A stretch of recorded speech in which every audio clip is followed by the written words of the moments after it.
Assalamualaikum warahmatullahi wabarakatuh.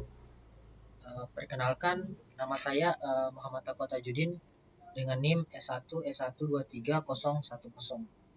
Saya dari kelas genap, jurusan Teknik Informatika. Baik, pada video kali ini saya akan membahas atau mereview jurnal yang dimana ini adalah tugas mata kuliah Big Data. Nah, pada video kali ini saya akan mereview 3 jurnal yang dimana itu uh, 2 jurnal bahasa Indonesia dan 1 jurnal berbahasa Inggris, yang dimana ketiganya ini membahas tentang big data. Bisa dilihat yang jurnal saya yang pertama itu judulnya Pemanfaatan Big Data Analitik untuk Optimalisasi Keputusan Manajerial di Sektor Perbankan. Kemudian yang kedua ada Big Data dalam bisnis, yang dimana itu membahas tentang studi literatur dan penerapannya di Indonesia. Kemudian yang ketiga, jurnal berbahasa Inggris, yang dimana itu tentang Big Data Quality, yang berjudul System Literature Review and Future Research Direction.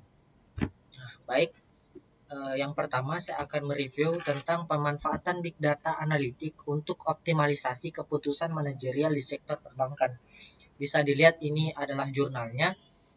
Nah, pada ketiga jurnal ini saya sudah mereview tiga-tiganya dan membuat menjadi satu file, yang dimana di situ file saya ini dia. Untuk jurnal yang pertama itu tentang pemanfaatan big data analitik untuk optimalisasi keputusan manajerial di sektor perbankan. Nah, di mana penulisnya ada Dian Makfirah Komarudin pada tahun 2024. Nah, kita masuk di pendahuluan. Yang pertama itu pendahuluannya. Nah, perkembangan teknologi digital sangat pesat mendorong sektor perbankan mengalami pertumbuhan data dalam jumlah besar. Data transaksi nasabah, aktivitas digital, dan preferensi layanan hingga interaksi sosial menjadi sumber informasi strategis bagi institusi perbankan. Pengambilan keputusan manajerial yang sebelumnya mengandalkan intuisi kini diarahkan pada pendekatan berbasis analitik melalui big data analitik yang dapat disingkat menjadi BDA atau Big Data Analitik.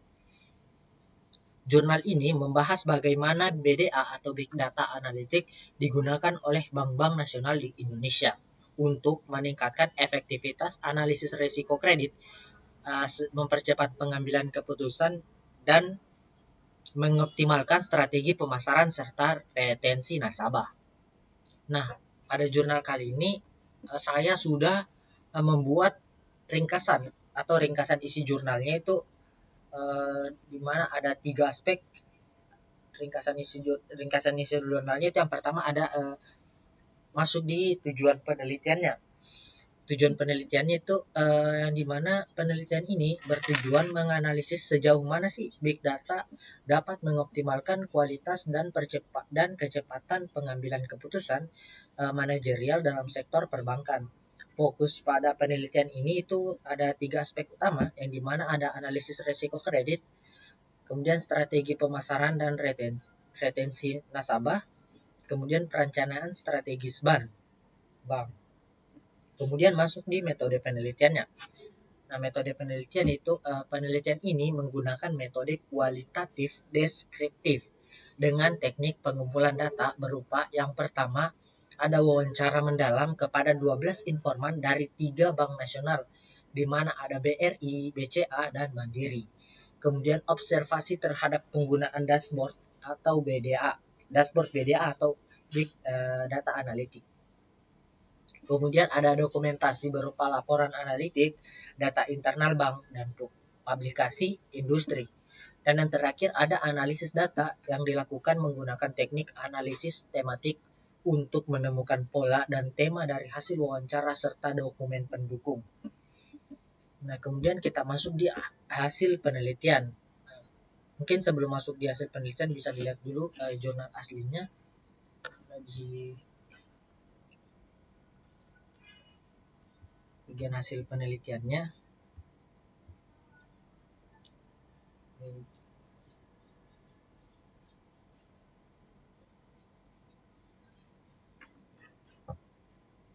Nah, ini hasil penelitiannya. Ini ada distribusi penggunaan big data dalam kepuasan manajerial perbankan. Nah,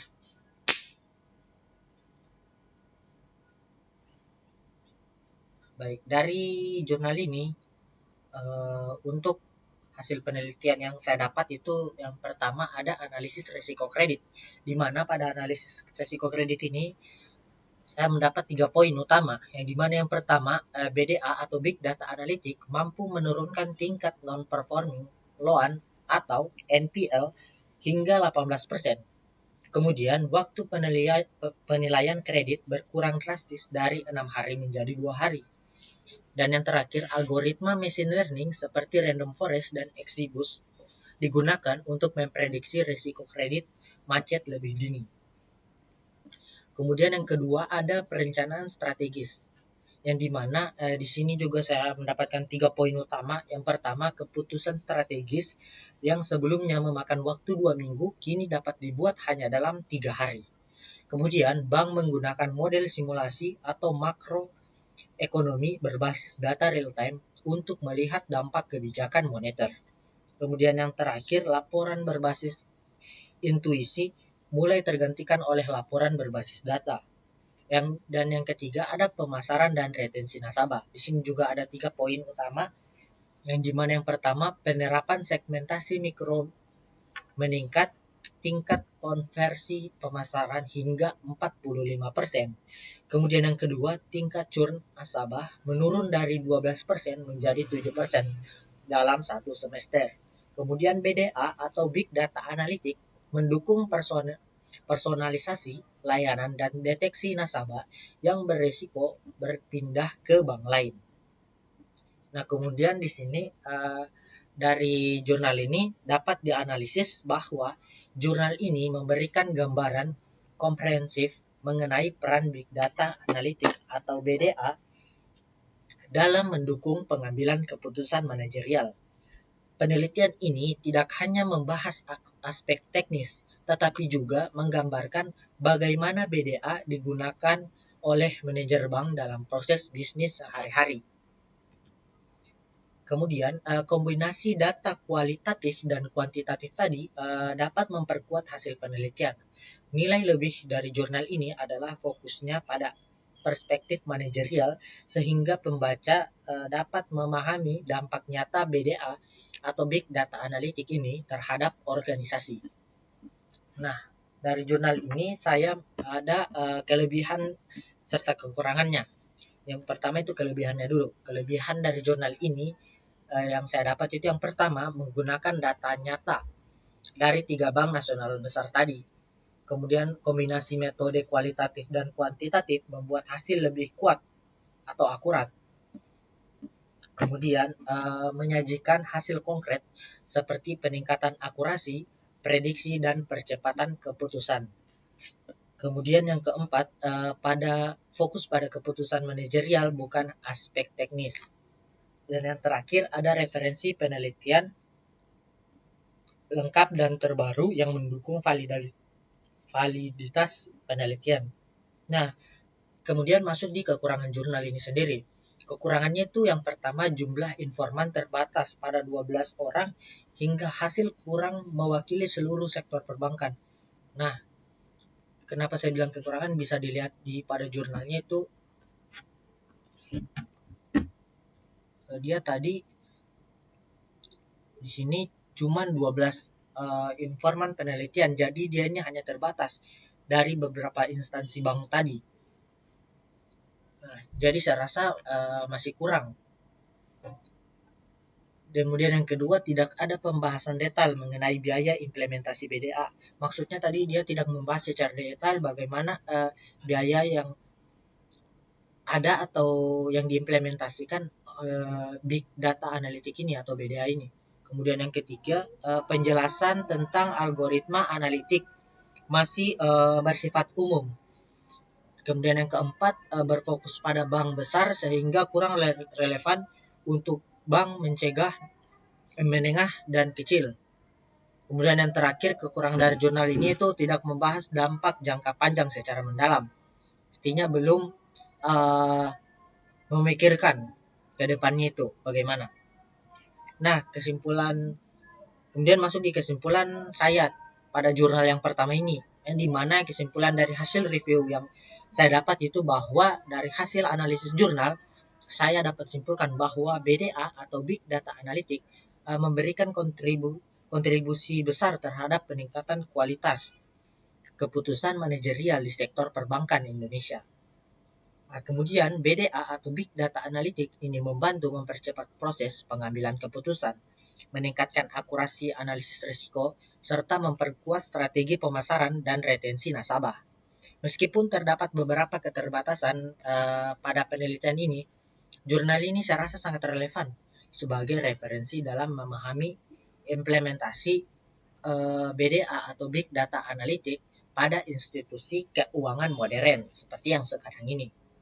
Kemudian yang terakhir di sini ada daftar pustakanya yang saya cantumkan, itu ada Mafirade dan Komarudin Kak 2024 membahas tentang pemanfaatan Big Data Analytics untuk optimalisasi keputusan manajerial di sektor perbankan dari jurnal ilmiah sosial teknik. Nah, kemudian itulah tadi hasil review saya pada jurnal yang pertama. Selanjutnya itu kita masuk ke hasil review saya tentang jurnal yang kedua, di mana pada jurnal yang kedua ini membahas tentang studi literatur dan penerapannya di Indonesia. Nah, sebelum saya bahas, bisa kita lihat dulu jurnalnya.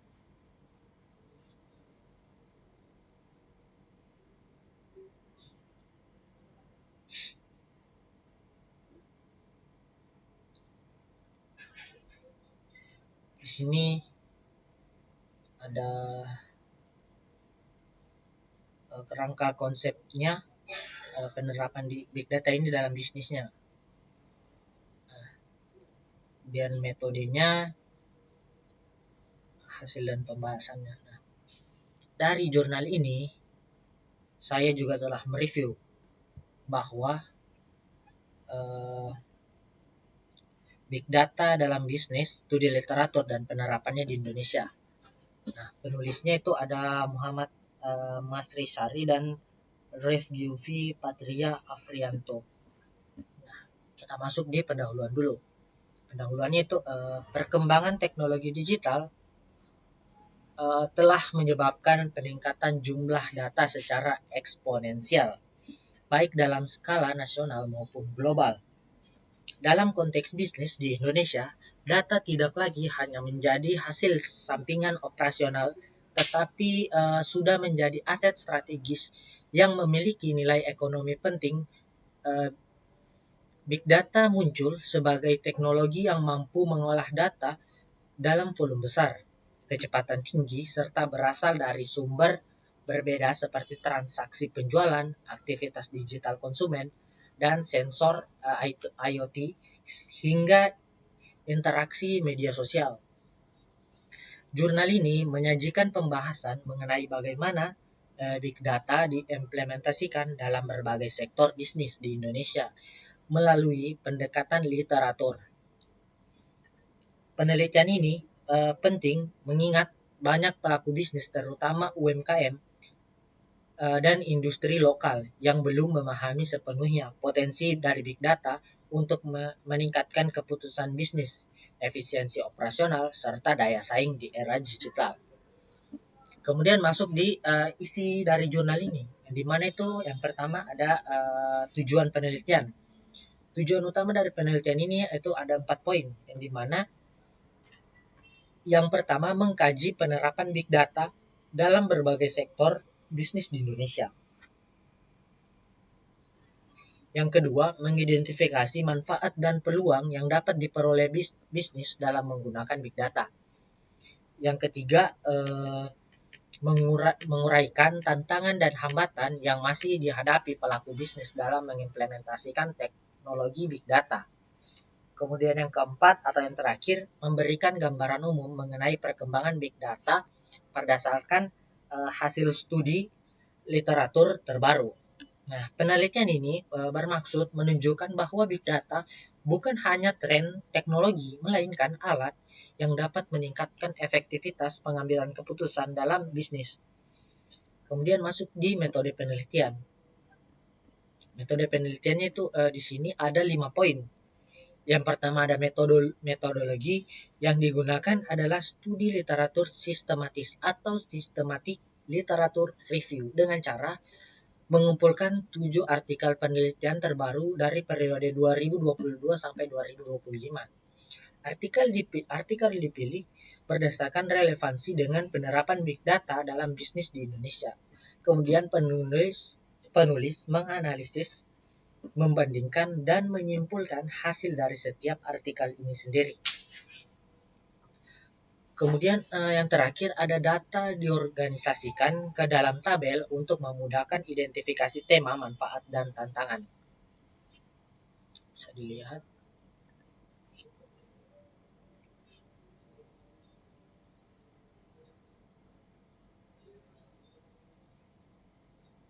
Nah, ini tadi contohnya tabel ringkasan studi literatur tentang penerapan big data bisnis di Indonesia, di mana ada penulis dan tahun, sektor dan fokus studi, temuan utama, dan tantangan yang diidentifikasi. Nah, kemudian metode studi literatur ini memungkinkan penulis melihat pola umum dan tren penerapan big data tanpa melakukan riset lapangan langsung. Nah, dari tadi dapat kita lihat hasilnya bahwa hasil penelitian ini menunjukkan berbagai temuan penting. Dan di mana yang pertama ada manfaat big data bagi bisnis. Yang di mana yang pertama membantu memahami perilaku konsumen secara mendalam. Yang kedua mendukung personalisasi promosi dan strategi pemasaran. Yang ketiga meningkatkan efisiensi operasional dalam aktivitas bisnis. Yang keempat mempercepat proses pengambilan keputusan berdasarkan data real time. Yang kelima, mampu memprediksi permintaan pasar dengan lebih akurat. Yang kedua, dari sektor yang memanfaatkan big data ini sendiri. Nah, big data ini diterapkan di beberapa sektor seperti yang pertama ada UMKM berbasis digital, perusahaan logistik, e-commerce nasional, industri manufaktur dan distribusi, dan BUMN seperti PT Pos Indonesia. Kemudian tantangan implementasi dari big data ini sendiri. Nah, tantangannya itu yang pertama itu minimnya literasi digital di kalangan UMKM. Kemudian terbatasnya infrastruktur teknologi seperti server, cloud, atau jaringan cepat. Kemudian kurangnya tenaga ahli seperti data analitik dan data scientist. Tingginya biaya implementasi untuk bisnis kecil. Kemudian yang terakhir masalah keamanan data dan regulasi perlindungan data pribadi. Nah, dari keseluruhan hasil literatur yang menunjukkan bahwa bisnis Indonesia mulai bergerak menuju pemanfaatan big data, tapi masih memerlukan dukungan yang kuat dalam sisi teknologi sumber daya manusia. Nah, dari hasil analisis jurnal ini dapat saya jelaskan bahwa jurnal ini memberikan kontribusi yang baik dalam menggambarkan kondisi penerapan big data di Indonesia. Analisis penulis terlihat seimbang karena membahas manfaat serta hambatan yang ada. Keputusan tadi yang dijelaskan menggunakan 7 artikel sebagai dasar analisis dapat membantu pembaca memahami perkembangan penelitian big data dalam konteks lokal. Namun, artikel lebih dominan menggambarkan teori saja daripada contoh implementasi nyatanya. Data empiris seperti wawancara atau survei tidak digunakan sehingga kesimpulan masih bersifat umum.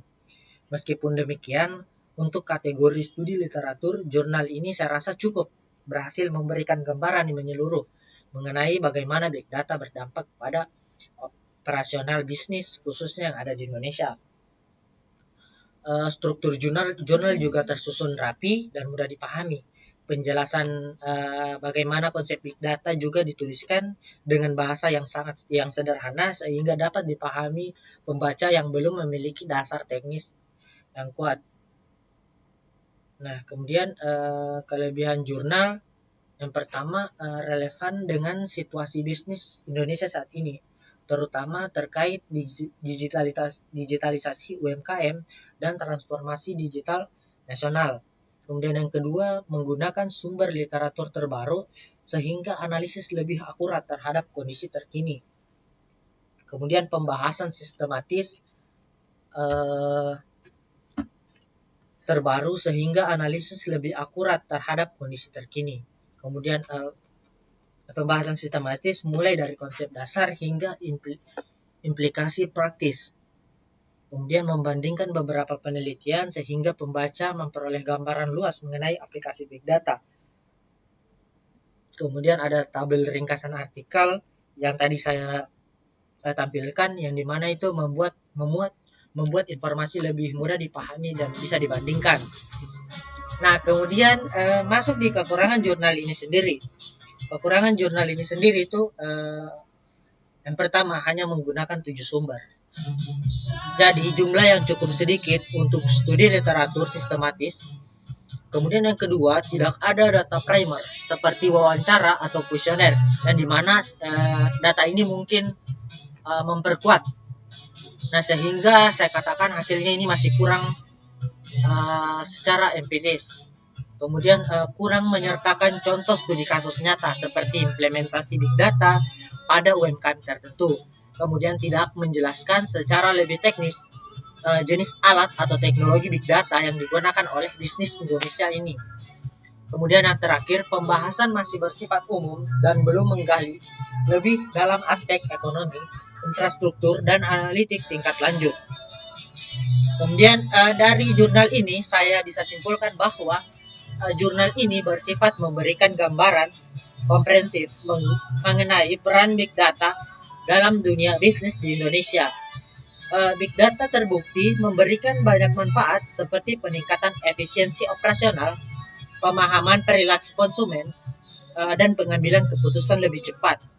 Penerapannya juga masih meluas ke berbagai sektor seperti UMKM, logistis, e-commerce, hingga industri besar. Meskipun demikian, hambatan seperti kurangnya literasi digital, infrastruktur yang belum rata, serta mahalnya biaya implementasi masih menjadi kendala utama jurnal ini. Menjadi referensi baik untuk mahasiswa peneliti dan pelaku bisnis yang ingin memahami bagaimana big data diterapkan di Indonesia, meskipun diperlukan penelitian lanjut yang lebih mendalam dalam berbagai data empiris.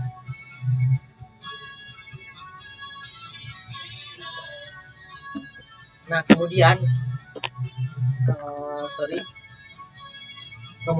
untuk daftar pustakanya ini sendiri itu di sini saya cantumkan Sari MM dan Afrianto RP tahun 2025, di mana big data dalam bisnis, studi literatur dan penerapannya di Indonesia, dari jurnal Inovasi Informatika. Kemudian masuk di review saya yang terakhir, yaitu jurnal bahasa Inggris tentang big data, dan dimana itu big data quality at a system literature review and future research direction. Nah, bisa dilihat sendiri ini ada problem, ini ada gambar satu problemnya, kemudian ada metodologi, kemudian ini ada planningnya, kemudian ada hasil condition review-nya, sistemnya di sini. Nah, saya rasa jurnal ini bagus sekali untuk direview. Baik, masuk di hasil review saya pada jurnal ini, itu jurnal Big Data Quality, a System Literature Review and Future Research Direction. Yang dimana penulisnya ada Mustafa Mirza, Besit Bekamal, dan Samad Paidar. Nah, masuk di pendahuluannya dulu. Pendahuluan. Nah, perkembangan teknologi digital telah menyebabkan peningkatan jumlah data secara drastis dalam berbagai sektor seperti bisnis, kesehatan, transportasi, pendidikan, hingga media sosial. Kondisi ini memunculkan konsep big data yang ditandai oleh 3 karakteristik utama, yaitu volume atau jumlah data yang sangat besar, velocity atau data dihasilkan dengan cepat, dan variety atau jenis data beragam dari teks, gambar, video, sensor, IoT, dan sebagainya. Meskipun big data memiliki potensi besar untuk menghasilkan informasi yang bernilai, manfaat tersebut sangat bergantung pada kualitas data yang digunakan. Data berkualitas buruk dapat mengakibatkan analisis yang salah, model prediktif yang bias, hingga keputusan yang kurang tepat dalam berbagai kepentingan strategis. Sebaliknya, data berkualitas tinggi dapat memberikan wawasan lebih akurat dan mendukung keputusan yang lebih baik. Namun, hingga saat ini penelitian mengenai kualitas data dalam konteks big data masih relatif terbatas dan tersebar di berbagai bidang. Belum ada tinjauan sistematis dan komprehensif yang mengkaji bagaimana kualitas data ditangani dalam big data, metode apa saja yang digunakan, tantangan apa saja yang dihadapi, serta peluang penelitian ke depannya. Nah, jurnal Big Data Quality System Literature Review and Future Research Direction hadir sebagai upaya untuk menjawab kebutuhan tersebut. Nah, penelitian ini menyajikan tinjauan literatur sistematis atau SLR terhadap 88 artikel yang berhubungan dengan topik kualitas data dalam big data untuk memberikan pemetaan menyeluruh mengenai kondisi penelitian selama 1 dekade terakhir. Kemudian kita masuk di masalah penelitian. Masalah pada penelitian ini dalam jurnal ini dapat disajikan sebagai berikut. Yang pertama, meningkatkan penggunaan big data tidak diimbangi dengan perhatian yang cukup terhadap kualitas data. Kemudian bagaimana banyak organisasi yang hanya fokus pada volume dan analitik, bahkan pada apakah data tersebut akurat, lengkap, konsisten, dan valid. Kemudian yang kedua, belum ada kajian literatur komprehensif mengenai big data quality. Walaupun big data telah berkembang pesat, penelitian tentang kualitas data dalam konteks big data masih jarang dilakukan secara sistematis. Penelitian ini terkait kualitas data dalam big data bersifat tersebar dan tidak terstruktur. Penelitian ini berasal dari berbagai domain seperti IoT, sensor, media sosial, streaming data. Sehingga kita lihat dari gambaran utuh mengenai perkembangan bidang ini, tidak ada klarifikasi penelitian kualitas big data berdasarkan jenis proses dan tugas utama. Misalnya klasifikasi berdasarkan stream data processing, batch data processing, hybrid processing, outlier detection, data cleaning, dan data evaluation. Kemudian yang terakhir, belum teridentifikasi secara jelas tantangan dan gap penelitian yang dapat menjadi arah pengembangan penelitian di masa depan, termasuk tantangan teknis maupun tantangan karakteristik data itu sendiri. Kita masuk di rumusan masalah. Rumusan masalah yang dapat dijelaskan pada jurnal kali ini itu berdasarkan uraian masalah yang ada. Rumusan masalah penelitian ini dapat saya nyatakan sebagai berikut. Yang pertama, bagaimana perkembangan penelitian di bidang kualitas data pada big data dalam 1 dekade terakhir. Yang kedua, bagaimana klasifikasi penelitian mengenai kualitas big data berdasarkan tipe pemrosesan, stream, batch, hybrid, serta jenis tugas seperti outlier detection, cleaning, dan evaluation. Kemudian apa saja sih teknik dan metode yang digunakan dalam penelitian kualitas big data? Kemudian tantangan dan gap apa saja yang masih ditemukan dalam penelitian kualitas data pada big data? Kemudian apa saja arah dan rekomendasi penelitian ke depan di bidang kualitas big data? Nah, kemudian saya masuk di isi jurnal ini. Nah, di mana pertama ada penelitian. Tujuan dari penelitian ini Tujuan utama dari penelitian ini itu ada 5 poin utama. Yang pertama, menyusun tinjauan sistematis mengenai penelitian kualitas big data, kemudian mengklasifikasikan penelitian berdasarkan teknik, tugas, dan tipe pemrosesan data. Kemudian menganalisis tren penelitian dari tahun ke tahun, mengidentifikasi tantangan dan peluang penelitian masa depan, dan menghasilkan research tree sebagai pemetaan lengkap topik penelitian kualitas data. Masuk di metode penelitian. Penelitian ini menggunakan metode Systematic Literature Review atau SLR yang terdiri dari 2 fase, yang dimana ada planning phase dan conducting phase. Planning phase meliputi penentuan kata kunci, penentuan ruang lingkup dan research questions atau RQ, seleksi database atau IEEE, ACM, Springer, dan Google Scholar. Kemudian penetapan kriteria inklusi dan eksklusi. Kemudian ada conducting phase yang dimana meliputi identifikasi awal 419 artikel, penyaringan judul dan abstrak, pembacaan penuh 770 artikel, dan seleksi akhir 88 artikel untuk dilakukan analisis. Nah, dari pembahasan tadi dapat dicantumkan hasil penelitiannya. Yang pertama berdasarkan tipe pemrosesan data tadi. Yang pertama ada stream processing, menghasilkan real time, dapat real time cepat. Kemudian untuk data IoT, sensor dan log server. Kemudian ada batch processing, di mana data besar diproses sekaligus dan cocok untuk cleaning skala besar. Kemudian ada hybrid processing, di mana gabungan antara stream dan batch yang masih jarang diteliti. Kemudian berdasarkan tugas atau tasknya, yang dimana ada outlier detection, dia tugasnya mendeteksi kejanggalan data. Kemudian data cleaning, memperbaiki data hilang, noise, dan inkonsistensi. Kemudian ada data quality evaluation, mengukur kualitas data berbasis indikator tertentu. Kemudian ada review papers, di mana untuk penelitian tinjauan.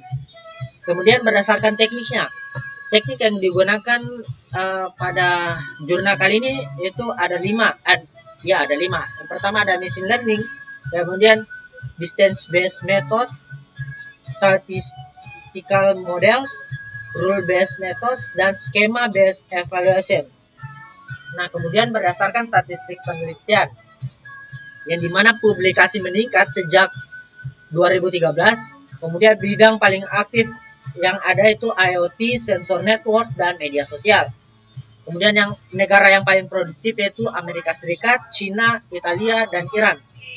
Kemudian institusi teraktif ada University of Twente, Politecnico di Milano, Concordia University. Kemudian untuk hasil analisis dari jurnal ini, bahwa jurnal ini memiliki kekuatan utama pada metodologinya yang ketat melalui pendekatan SLR tadi. Proses penyaringan ribuan artikel menjadi 88 artikel membuat kesimpulan penelitian menjadi sangat valid dan terpercaya. Selain itu, jurnal ini memberikan kontribusi melalui research tree yang paling merangkum seluruh penelitian kualitas big data berdasarkan teknik, tugas, dan tipe pemrosesan. Hal ini mempermudah peneliti baru memahami struktur penelitian global mengenai big data quality. Namun, jurnal ini masih bersifat teoritis dan tidak memberikan contoh kasus implementasi nyata. Jurnal ini lebih cocok sebagai pemetaan ilmiah dibanding referensi teknis untuk implementasi praktis. Kemudian kita masuk di kelebihan dan kekurangan dari jurnal ini. Kelebihan jurnal ini itu pertama, struktur SLR-nya sangat sistematis dan detail. Jumlah studi yang dianalisis sangat besar, yaitu 88 artikel. Kemudian klasifikasi penelitian ditampilkan secara jelas, banyak grafik dan visualisasi yang memudahkan pemahaman bagi para pembacanya. Kemudian mengidentifikasi tren publikasi selama 1 dekade, memberikan gambaran lengkap arah penelitian ke depannya, menjadikan referensi inti bagi peneliti big data quality. Kemudian masuk di kekurangan jurnal. Kekurangannya itu yang pertama, tidak menyediakan contoh implementasi nyata, tidak membandingkan efektivitas metode secara empiris, minimnya pembahasan terkait standar kualitas data seperti ISO 25012, Pembahasan hybrid processingnya masih sangat terbatas dan rekomendasi teknis kurang mendalam. Dari jurnal ini saya dapat simpulkan bahwa secara keseluruhan jurnal ini memberikan pandangan komprehensif mengenai kualitas data dalam big data. Penelitian ini menyajikan klasifikasi detail, tren penelitian, metode utama dan tantangan yang dihadapi.